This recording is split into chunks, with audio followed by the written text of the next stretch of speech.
So today, what I wanted to talk about is how to identify where you're failing, how to set up your day, how to identify what your perfect day is based on your specific needs and personality, and how failure ties into that, right?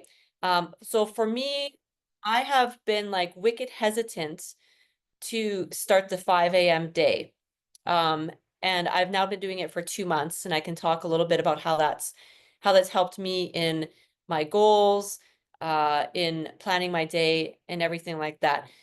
But first off, I want to get a sense. So I'm a bit more interactive than Courtney, which is why I ask for cameras on, right? I'm a bit bossy that way. Um, so there's a few reasons why a person would fail. Okay, I got somebody in the chat. Oh, it's a note taker that's asking questions. There we go. Okay, so I'm going to write in the chat a few common reasons why people fail. And I want you to think about that, and I want you to reflect on that in terms of like, what are some of the things that are resonating with you that are making it so that you're failing in whatever it is that your goal is. How is your day affecting that failure and your success? So the first one, not clear on who you are. And what that means is if you don't really have a sense of who you are, it's very difficult to strive towards your why and your goal, right? If you're not sure even about what your strengths and your weaknesses are, how are you going to play towards them if you don't have a clear, specific idea of who you are and how you're getting in your own way? So here's an example. Are you somebody who does extremely well in person, or are you somebody who does extremely well online, right? And I use those two examples because when I was going through, like I'm married to Courtney, I'm around him all the time. For many years there, I was getting sucked into my brain about how do I become more like him, right? Because he does exceptionally well, he does a great thing. And I didn't have a clear vision on where my talents and my strengths, my weaknesses were. So I was just going to look at what his are and try to follow suit to that. So by me not having a clear vision of my strengths, my weaknesses, and following somebody else's, it really did fail me in a way of me figuring out what are the things that are going to speak to me? What are the things that are going to be aligned with me? What do I find joy in? What do I find easy in? Does anybody want to have an example of a time where they didn't necessarily know what their strengths or weaknesses were and how that affected their goals? Or does anybody not know who they are or not have a sense of where their strengths are or looking for some help in identifying how to figure that stuff out and even where to start? Because I've got loads of information on that as well if you're interested.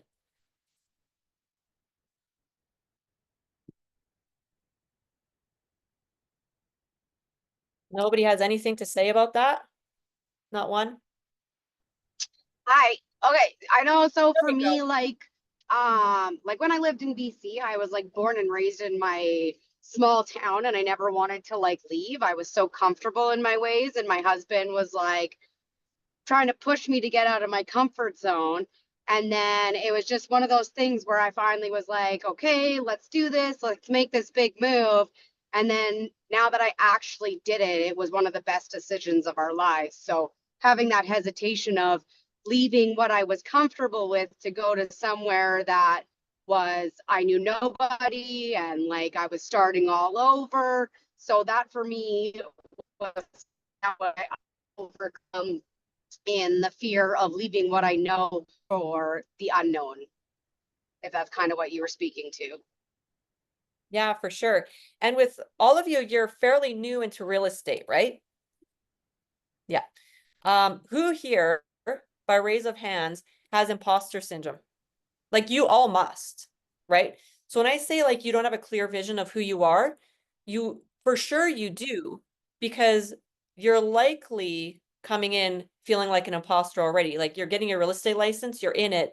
And especially in that first year, second year, your third year, you kind of come around, you would have imposter syndrome. So yeah, Kelly, I thought I saw a hand up. Maybe I'm Oh, wrong. I just raised my hand because yeah, but yeah, definitely. I mean, I haven't got my license yet, and I feel like is is this really my thing? Am I too old for this? Is this gonna work for me? Am I too reserved? Am I too shy? I do this with my art too. Like it's like, can I do this? Am I just, you know, do it until you blow it kind of thing? Like, you know, and I kind of step into that, like, fake it till you make it kind of thing. But it's hard sometimes. Sometimes I'm like, what am I doing? Somebody's gonna find me out and go, no, you don't belong here. Yeah, right? And that's common. I want you all to hear this. That is common for your first year, your second year, and the start of your third year. So in real estate, a lot of like that I would say is like one of the number one things that we see on the team. I really wish Rachel was on the call here because she used to hate it when I would say that.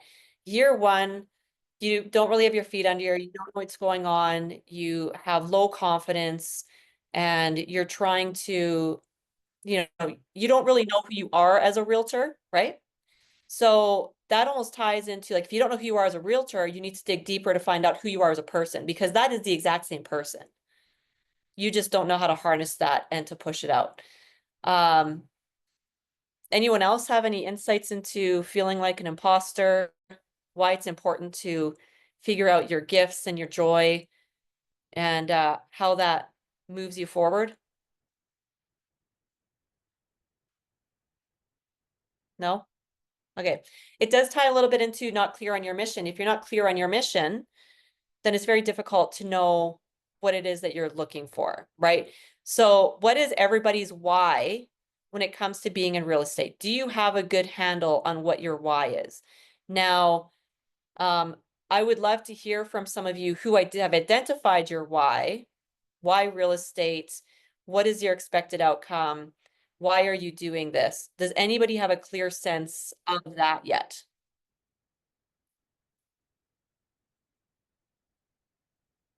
Maybe ago.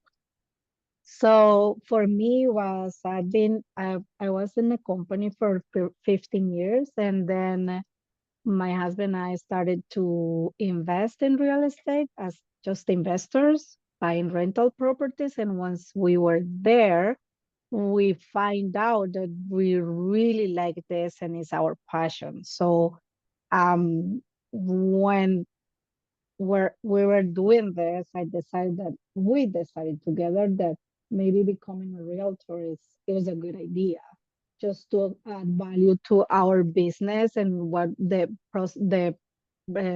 services that we were providing. So that's when I became here. But I totally feel you. I feel like an imposter right now because I'm going through this part boot camp that is totally taking me out of the comfort zone, and I feel so sometimes so defeated and so low and down. But like she said, just fake it till you make it kind of thing. Mm, yeah, yeah, exactly. And so I guess to dig deeper into that, like you're doing that anyways, right? Like what is, if you look at your life, um, because you can get like real estate is a pathway to something, right? It's a pathway to X. And so what is that X? And how does X show up for you every day, becoming the driving force that when you're waking up every day, you have your why top of mind and you're going towards that versus not knowing what your why is and consistently showing up and just going through the motions. Who's falling into that? Yeah, a few people. Okay.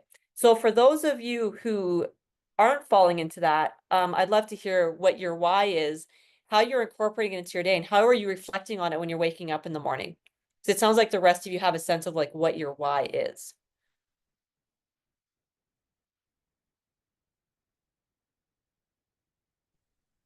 I think I can speak to that. Awesome, I mean, Jared. I don't think every day is perfect. Some days you fall into the motions, and I don't think that we can expect to be 100% on the game and letting our why take over every day. But I mean, I have pretty lofty goals. Most people that know my goals think they're a little too ambitious, but like I to remember my why, I actually have 5 posters that hang above my bed saying you can have it all. And it shows my five things that I want out of life.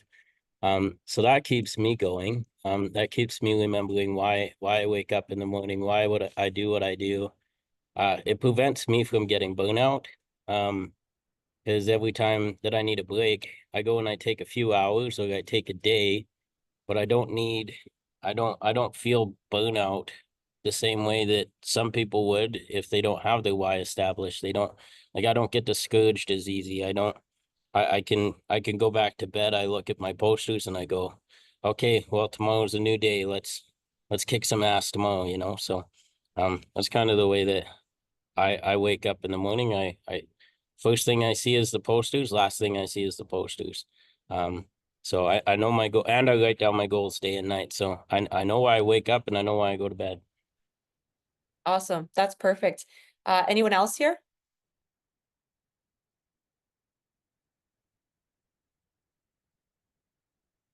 I think this is a good point that Jared made, and I kind of do a similar thing with goals. So I'll just write down the goals that I have for the year, and I'll have them on my desk. And just like you said, whenever I begin my day, I'll just look at the goals and read them. And then before I go to bed, I would do the same. And that way it just keeps you encouraged to, and then like you have a reason to do this, even when you feel discouraged, and then in a bad day, right? So kind of the same thing there. And also like I think daily gratitude or journaling helps too. If you just write down what you're grateful for every day. Um, yeah, and adding to that, obviously the huddles help as well, right? Like having that is just kind of reinforcing you uh to just keep at it, right, every day. So Yeah, for sure. Now, for you and Jared, I'm wondering, like, I know what Jared's goals are. Christian, yours are probably around transactions, a certain type of lifestyle. I'm curious, have either of you identified why those things are important to you? What's important about those things that has you waking up, right? So there's one thing to be like, here's my goal, right? Jared wants a casino hotel in Vegas, right? Like lofty goals, big goals. But have you identified why those things are important to you? Have you made that attachment? Because it's one thing to be like, I want to do 40 transactions this year. It's another thing to identify why that's important to you and what that's going to get you. It takes it to another higher level with more of an emotional connection versus just that, one big thing. So there's always something behind it, right? Yeah, I definitely have. Like obviously when you create your goals, it seems like a fun thing to do in the beginning, and then when you take that step and you dive a little deeper and go into that. Like for me, my main thing is like I love the ocean. Like I'm a huge ocean conservationist. Like I'm not an environmentalist by any means, but the ocean's always been something I've loved. And so my hotels and the casinos that you brought up there, like that brand, the brand that I have, I've even named it the Trident Industries. Like it's all centered around giving people an experience and the easy opportunity to participate in something bigger. And so that's kind of the way I've always thought. I think it's very hard for people to participate in that. And so I want to create an opportunity where everybody can live a certain lifestyle or at least escape into a lifestyle while also participating in something bigger. Um, I, I think that my why is pretty clear for me. Um, and going back to your other point there, Mel, like discouragement, like in these moments of discouragement, having that why, it's okay to be discouraged, but what's not okay is to stay discouraged. And I think having that why gets you out of the temporary discouragement figuring out what it is that you want to do. It gets you past that initial hurdle, right? Yeah, for sure. And that kind of goes into one of the other reasons that people fail, which is constant failure, right? Because if people keep feeling like they're beaten down by failure, they're less likely to try new things. They're less likely to keep going. That's why you've got so many people in real estate that will not be successful, right? The number for the first year agents who end up in real estate, I think it's 75% of the first year agents will fail. And at year 5, it's 87.5%. Now, what I'm willing to guess is the people that are failing in their first year, they are the individuals that are, they haven't identified their why, their goals. They do let repeat failure take over them versus looking at what are the failures that keep happening and changing that, right? Because it's really easy to say, this deal keeps crashing, I don't have enough clients, all that stuff, and just keep doing the same thing all the time, letting that failure get ahead of you, instead of recognizing that that failure is actually there to teach you something and to teach you a better way of doing it. So doing a lot of self-reflection on what is the thing that you've been doing consistently that you're failing at, that you can turn it around, point it to a why, things that you're good at, your joy at, and leaning into that as opposed to just doing these other things that maybe you're not good at anyways, and that's why you keep failing. So lack of self-reflection on who you are as a person, what are the things that you're doing right now that are failing you, and what are the new ways that you can do that can move past that situation. Does that make sense? Yeah. So then that can also get into like, what does your daily routine look like? Is your daily routine that something that you've just set up, you're going through the motions, you haven't identified your why, you're letting failures beat you down, you don't have a good sense of who you are. Is your daily activity an indication of what that is, right? Are you sitting around waiting for other people to tell you what to do? Or are you looking at what is it that you can do yourself to move past those failures, because you're doing more self-reflection of yourself and where you're at versus looking for somebody else to provide the answers or support, right? Now, I mentioned a little bit about, my story and the 5 a.m. thing and how I started that. So I fought it for years to not get up at 5 a.m. And I would say a big part of me not waking up that early is not having a clear idea of what my goals are. Now, for a lot of you, and we just talked about goals, a lot of it would be in touch with production, right? And so that didn't serve me because I'm not in production. And so I don't have the same kind of goals, right? My goal and my why has always been such a soft thing that it's very difficult to measure, right? Like my why is helping other people. My why is being involved with individuals and helping them win. And how do you measure that, right? How would I come in and measure something that really has no measurable, right? Because I can say like, here's the agents, they're doing this, they're doing that, but that is neither consequential of my efforts or not, because really it's up to you, right? It's all up to you folks that are on this call. More importantly, it's the people that aren't on this call, right? I have a lot of people that I would love to help and support, and they're not on this call. And so they're probably still doing all right, right? Because they don't need this. But at the same time, I had to rethink, what does that measurement of success look like for me when it's based on other people, but being based on other people that I have no control over. I have no control ultimately on whether or not you're all successful. I can support it, I can be there, I can guide it, but I can't do it for you. And so with me, I'm like, okay, rethinking that in mind, what is my why? What is my goal? And how do I want to show up for that? And is my current schedule even doing that? And I found out that it wasn't, right?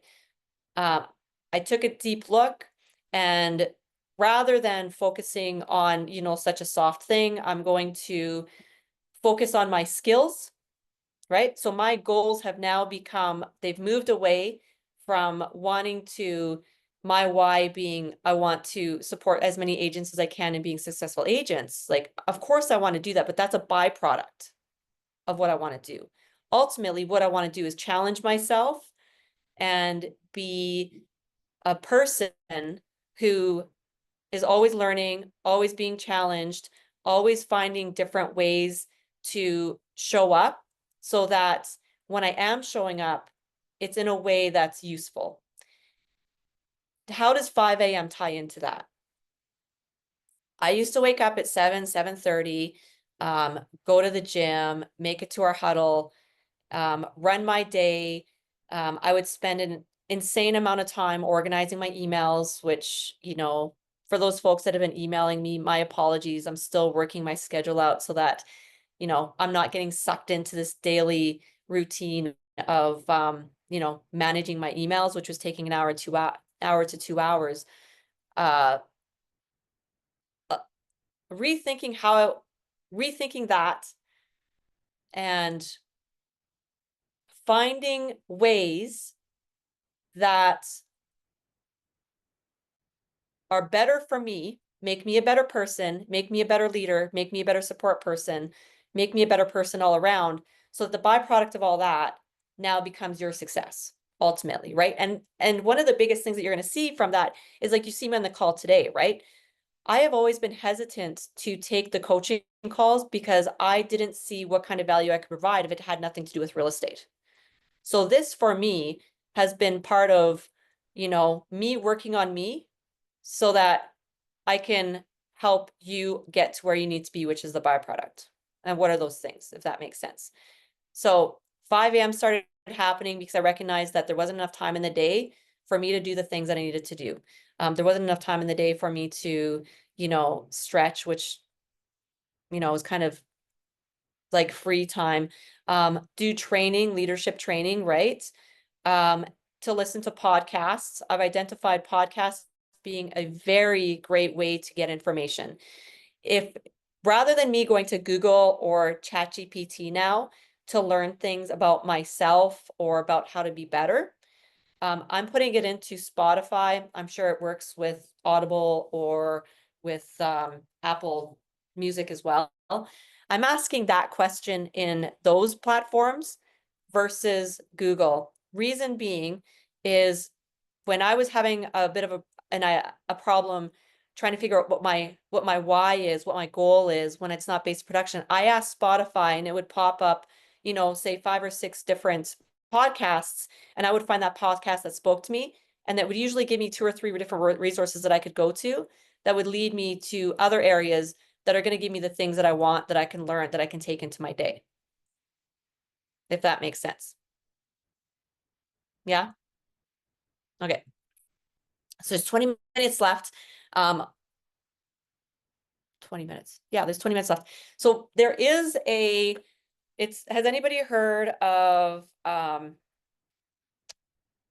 Whitaker? What's his first name? James Whitaker? No. So he wrote a book, and the book is How to Plan Your Perfect Day. Now, he did come up with a quiz that is free that you can all do. So let's just see if this works.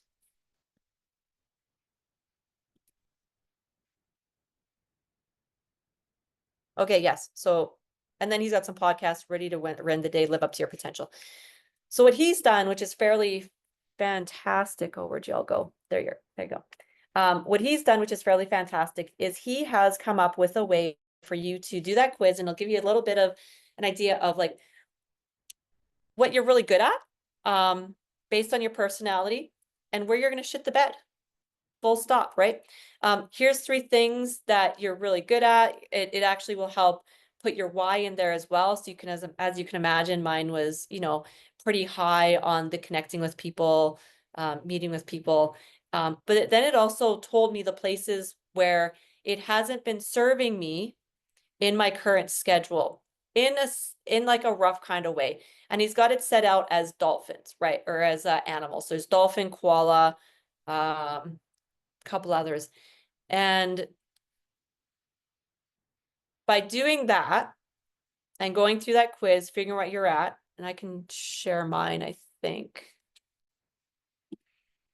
I'm able to then know where I should focus my time because it tells me what I'm good at, and the times where I need more time because there's things that I'm not good at or things that I'm spending too much time in. And I'll go through and give you some examples based on mine. It'll give you a pretty good sense of where this is at. Okay, let me just open it up here for you.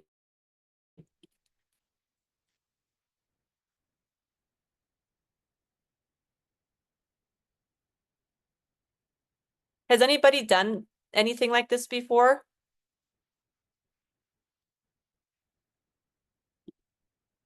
Take that as a no.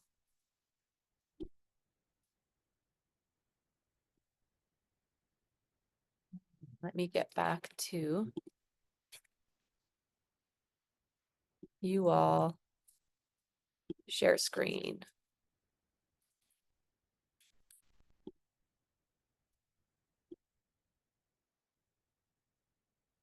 Okay.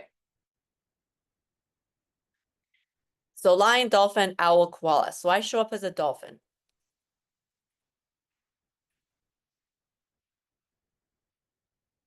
So here it gives you a sense of like what you prioritize, what you're really good at, how your day is likely set up, and what you're hitting, right? So my greatest strengths, take care of myself, spreading joy with others, being grateful, right? Those things come naturally to me, so I don't need to spend a whole lot of time of working that into my day because those are things that are just naturally working for me. Now, of course, that's different with the lion, the koala, and was it an ox? Lion, koala, ox, owl, right? So it's going to differ for each of you. So what was I spending too much time on based on my calendar, based on all of this? Taking care of myself, I don't think that's a bad thing. There's not a whole bunch of stuff that I would say that I need to adjust in my calendar because of that. Because taking care of yourself, in my mind, is making sure that I'm mentally, emotionally available, right? So I want to make sure that I'm operating at my best. And part of operating at my best for me was, I suppose this, now that I'm talking through it, I did work on this, right? One of the ways that I would do this is now I'm waking up at 5 in the morning, I'm stretching, right? So I didn't have time for that in my schedule before because I was waking up too late and I've always wanted to do it and I haven't. And so now that I'm waking up earlier to fit that into my schedule, I guess that's more of an example of something that I should have been doing but wasn't doing. But interesting, right? Talking through these things, you even learn something about yourself. But spreading joy with others and being grateful, those two things, although fantastic and great and super useful and joyful for me, because it's my favorite things, is really easy. How is that impacting my day? I'm sure you can guess. I spent too much time talking, right? I'll be in the office and I will be the first one to pull productivity down around me with the people I'm surrounded by. 100%. I will get chit-chatting to everybody and anybody that looks at me. My days get blown up and I look back and I'm like, what did I do? Didn't do a lot, but boy, don't I feel good. Don't the other people around me feel fantastic? And there's another project that went another 2 or 3 days without being implemented, right?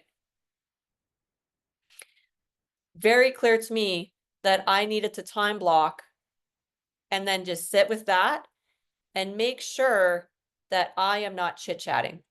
The other way I get sucked in is, and Carolina, you're feeling this a little bit, is with messages, right? Because I used to be the person who, like, if my phone was in front of me and it went off, I'd pick it up and I'd respond. You can just imagine what that does to my workday. I spend too much time talking and I spend too much time messaging people, right? So by putting those in my calendar, like these are my times to socialize, these are my times to respond to messages, I can still do those things that I like to do, but it's not kiboshing all the other things that I want to get done that I'm not doing because I'm spending too much time in my joy. Like that's just the flat out truth. Does that resonate with anybody? Yeah? How have you found ways to get around that, if any? And how did you even recognize it? I haven't, so if any suggestions will be appreciated. How about you, Jared?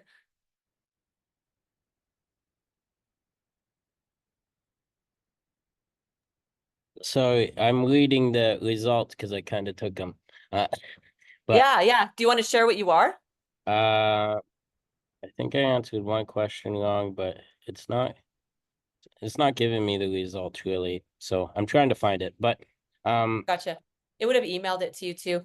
it did email it, but the email's not giving me the answer yet. So I'll figure it out. But honestly, I think the way that I figured out these things is Courtney has told me several times that I like my main thing is a lot of people around me are bold enough or nice enough to say, hey, these are some of your weaknesses, and I mean I'm grateful for those people because I mean I have a strong enough connection with them. Um, but like you, I like talking to people. I like getting people excited. I like being excited with other people, and I talk too much sometimes. And Courtney's been bold about that to me sometimes, and sometimes he's like, just put your head down. Sometimes you got work to do still. Go chat with people when you're done, or Yeah. when they're done. Yeah, which is hard to do, right? Particularly at an office. One of the things, so if we look here at like the things that I need to do to, in a way, and isn't it a bizarre thing to have to find ways that are going to take your strengths, because your strengths can, like in my case, my strengths were pulling me down, right? My strengths were having a massive impact, how my day was set out, how it can be productive. So isn't it interesting that you can have these, as they say, strengths, maybe there's a different word, maybe it wouldn't be strengths, attributes, right? I have these certain attributes that are fantastic. They lead me to my goal, but at the same time, while leading me somewhere, they're also impeding me, right? So the things that you're doing that are going to get you somewhere can also be the thing that stop you from getting somewhere. And that recognition is quite jarring and informational. So what this quiz will do here, act more purposefully, stoke more urgency, learn more stories of resilience, right? So act more purposely. What can you do to act more purposely as it relates to, countering how you might be falling down in, your top attributes? So for me, acting more purposely is, if I'm on a call like this, or if I'm on any call, if I'm with a person, if I'm in meetings, I am now taking my phone, flipping it over and putting it under a desk. If in my time, I've got it blocked off to do X content, right? So social media content or work on a project or something like that, I'm blocking it out and I'm putting my phone away. So anything that I know that's going to be a distraction for me, I'm deliberately planning something in my calendar that eliminates that. So now that when I'm at my desk at the office, I will put my phone in a drawer. And I think most of you here know that I work out of the common area in our office. I don't like, this is how bad I am, you guys. I don't want to work in an office because I want to be where the action is. And if somebody walks through the neighborhood, I want to be the person that says, "Good morning, how's your day?" Right? Like that's how bad it is. And I had to recognize that as much as I love that, there are times where I need to put it in my calendar and I need to go into an office and work and focus, and I need to take my phone or the other things that I know that are going to get in my way and put it in a drawer and close it. I went so far as to order a lock for my phone so I couldn't get it out during certain periods of time, but Amazon canceled my order, so now I'm just relying on self-discipline and things like that. Are any of you finding that you're recognizing that your location, your maybe there's something that's consistently happening that you recognize without even doing the test that you know is getting in your way? Yeah? I see Jared nodding. Eric. Hey. Does anybody want to share what those things are? I'm the type of person that you heard it, you can't eat while you sleep kind of thing. Like I have to have a designated space for everything. Um I do far better when I'm in an office space because then it's dedicated to that I know I'm there to work. Like my phone goes down, it doesn't become a distraction anymore. But sometimes when I'm working in the same place where I cook or where I watch TV, right? Like I live in an apartment where all of that's in the same room. It sometimes gets distracting and I'm like, okay, well, maybe while I'm working or making phone calls, I'll turn on a TV show and just put it on silent or something to have background noise. And then it pulls you right out of the activity that you're supposed to be doing. So, um, I mean, I recognize it. I've gotten more disciplined with it, because we don't have an office space and the commute to the office is 30 minutes, or 15 minutes for me that I could make some more phone calls. So I just recognize that I got to be more disciplined in those areas rather than just using it as an excuse, right? Have you put it in your calendar and time blocked when you're going to be doing that? Yeah. So I make phone calls between 8 to noon every day. So and then obviously the morning meetings. So one thing Mark Noster, the team leader on our team, he said to, I don't even know if I'm saying his name right, but one thing that he said is you work on your business in the morning and you work in your business in the evening. So some days dials get pushed back till later, but so I can do those emails that you're talking about or do social media content or whatever needs to be done. But 8 to noon, always on the business, in the afternoon in the business, or on the business if I have nothing to do in the business. So but the non-negotiable is always 8 to noon. I love that, because if you get rid of your non-negotiables, you're allowing yourself to fail, right? If you're accepting that behavior in yourself, you're allowing yourself to fail. If you keep saying, this is what I'm going to do, I'm going to time block it, this is what, like, if you're not even fulfilling your own schedule or fulfilling your own routine, and your non-negotiables, you've now made negotiable with yourself, that is the start of your decline, right?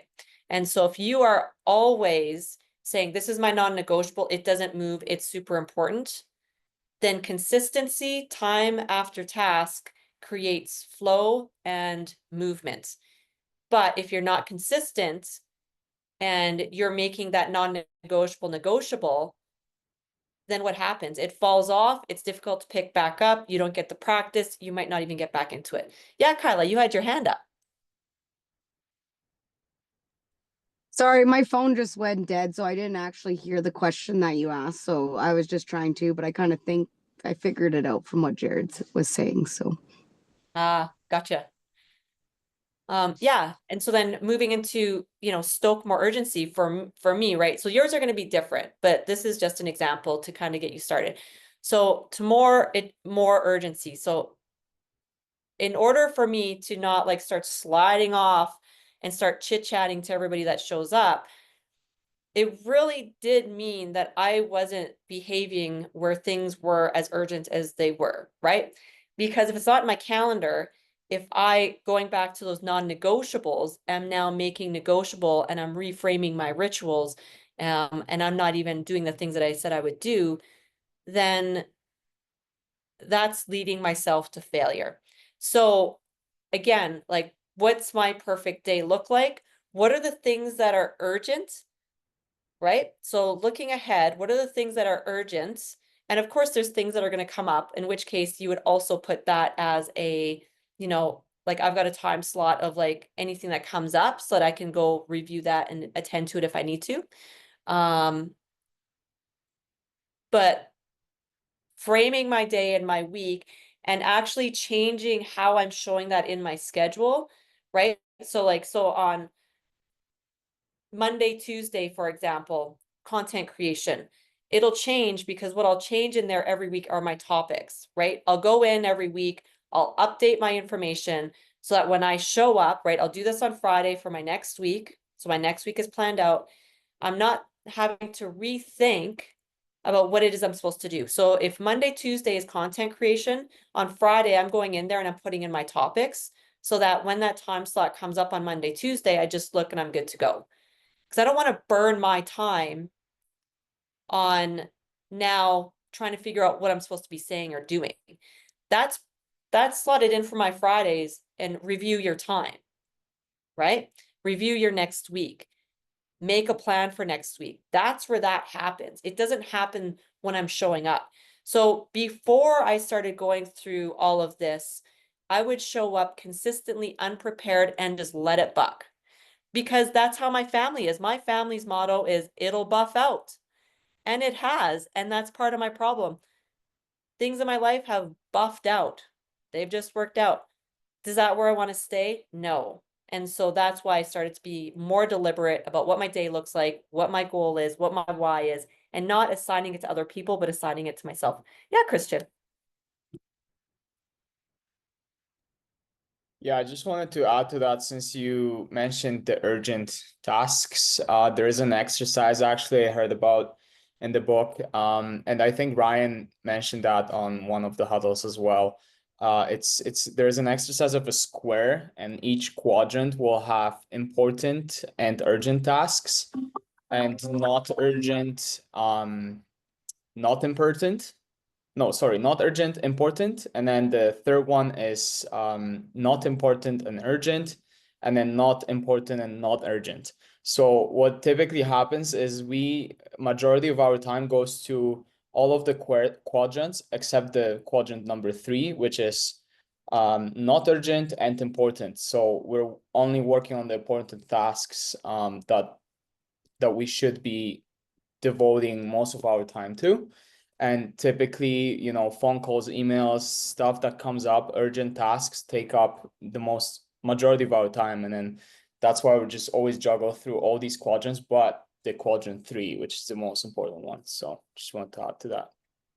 Yeah, I appreciate that, Christian. I know Ryan would be super happy to hear you refer to that because he loves that. And he's been a master at it as well. And as we know, Ryan Weary is a badass, phenomenal human being. Love him to bits. Did you all find this helpful? Yeah, I don't want to come in and start talking about, because Courtney's really good at mindset, right? I'm not so good on mindset. This is about as mindset-y as I get. I do like quizzes. Do y'all like the quizzes? Like things to help identify this kind of stuff? Yeah. Because as you know now, that I plan out my week on the Fridays. And so as part of my planning practice is I'm going to have a very clear sense of what Tuesday and Thursdays look like. And if I can find resources that help you self-discover a little bit more about yourself, is that useful? Yeah. Okay. Do you like the idea of sharing amongst each other? I do. Yeah. Any feedback? Anything you'd like to see from me? If you can't think of anything right now, I'm happy to talk about any training topics outside of production, right? Because I think we all know that Courtney's going to be your guy who leads you through transactions. My specialty is operations, licensing questions, but you all, nobody needs that. But also, better, I like the quizzes. I like tech. I like to find easier ways to go through things. So because mine is more operational, I just want to try to find ways that you can be more efficient, more effective, and as a result, be more productive. If that makes sense. Yeah. But I am happy for feedback. I don't have my feelings don't get hurt easily. Yeah. Mel, one thing I was thinking that you could speak on, that I think helps you and me, which I'm sure would probably help others, is accountability. Like I feel like you and I, we can't operate on hard things sometimes without having the accountability. Like I need a group. I need a group to, or somebody to say, hey, get your ass in gear. Um, and I think you said that you needed that for the 5 a.m. thing too. So that might help some people if you spoke a little bit about that. Oh, for sure. Yeah. So some things I need help with, some things I don't, right? I needed help with getting up at 5 a.m. So I'll tell you what was happening. 5 a.m. was happening and I would be awake, but I wasn't doing anything with that time. I would then look on my phone, get sucked in, look at reels, and then it's 6 o'clock, 6:30, which really isn't getting me closer to what I need to do. I just changed the time I woke up and then fucked around. Right? Not ideal. So I realized that I needed accountability around this, and I needed accountability of my feet on the floor and taking a picture of that. So I've got 2 accountability members in this 5 a.m. group, both from team, where at before 5:10 a.m. I have to get up and I have to take a picture of a clock in the kitchen, right? Feet on the floor in the kitchen, taking a picture. If not, then what? Right? If I don't do that, then what? And this is where some people can struggle. Some people do very well with a punishment to themselves. And that's not me. You can punish me all you want. It's not going to matter. You'd be like, you're not going to get this, your nails done, or you're going to have to pay this amount of money. That doesn't get me as much as it would about somebody else losing something because of my actions. And so that's where it changed. And, my accountability buddies for 5 a.m. is Clint and Charles on the team. And so I just put the question to Clint, because at that time it was just me and Clint. What is something that you absolutely cannot live with? And if I didn't do the thing, you lose it. And he was like, he didn't want any part of that, right? Like, he was like, I'm out. I'm not interested in losing, because his was family time. He's like, I'm not interested in losing family time because you decided not to wake up at 5. Fair enough. I get it. Jared puts his hand up and says, how about this? If you don't do it and it's Monday to Friday, every day, Monday to Friday till the end of February. And this was what, 5 weeks ago, Jared was going to give me his car. Imagine how screwed that guy would be if I don't wake up one day at 5 a.m. and now I have his car and he can't transact in real estate because I've destroyed his entire life. Do you think I was motivated? Hell yeah. Jared, do you still have your car? Unfortunately, I hate my car. You hate your car, but you don't hate it enough to see it go to me, right? Not right now. Maybe in a few months. Yeah. So if you find that method more helpful, I say find a buddy that is also willing to be high level accountable. Will do that little thing extra to prove it, right? Because for me, I needed to prove that I was up at 5, but I needed to prove my feet were on the floor and I was moving. And I also needed that a little extra push where if I didn't do it, it affects another person. And that's just the way my brain works. And that's the way it's always worked. So yeah, find a person. And it doesn't have to be the same goal, right? It can be a different goal, but it does need to be measurable, and it does need to be proven, one way or another. I would say, like, if you're like, I want to learn 6 new things in the next 6 months, detail what those 6 things are and how you're going to get there, and then do it. And be like, okay, I did number 1, this is the proof. I did number 2, here's the proof, and going from there.